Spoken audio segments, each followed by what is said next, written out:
North America championed representative assemblies in religion and politics, whereas Spanish America embraced authoritarianism. In Spain, the church was fantastically wealthy.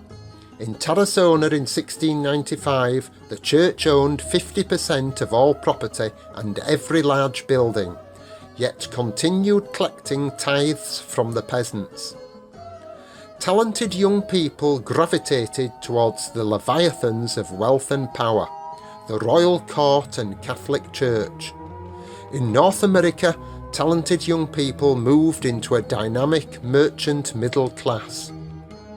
In Spain, the mass of people lived not far from beggary.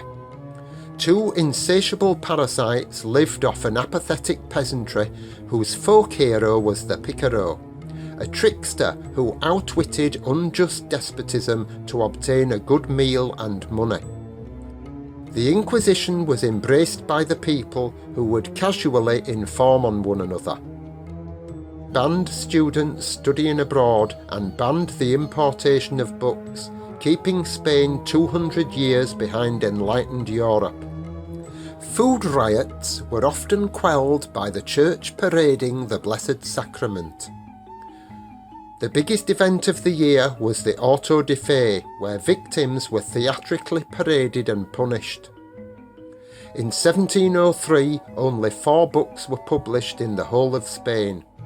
The symbiotic feudalism of church and state was transferred from Spain to the Americas. The church took over many functions that belonged to the state, such as education, banking, hospitals, and public charity.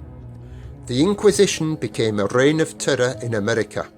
Intellectual movements were quashed. Argentina's bid for independence was denounced and sabotaged by the Pope. After independence, an attempt at secular democracy was again condemned and sabotaged by a Catholic-sanctioned military coup. The strongman Juan Peron was embraced by the people and Evita deified. Spanish America segued into military dictatorship.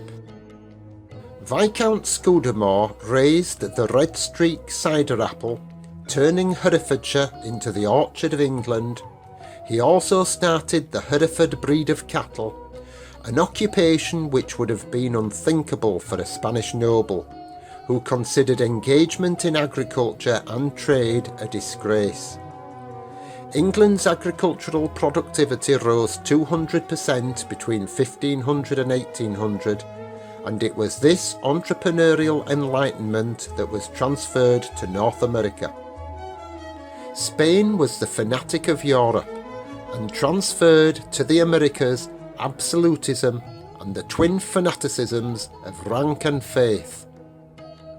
Finally, compare Venice, successful, enlightened, governed by a merchant council, with the Papal States.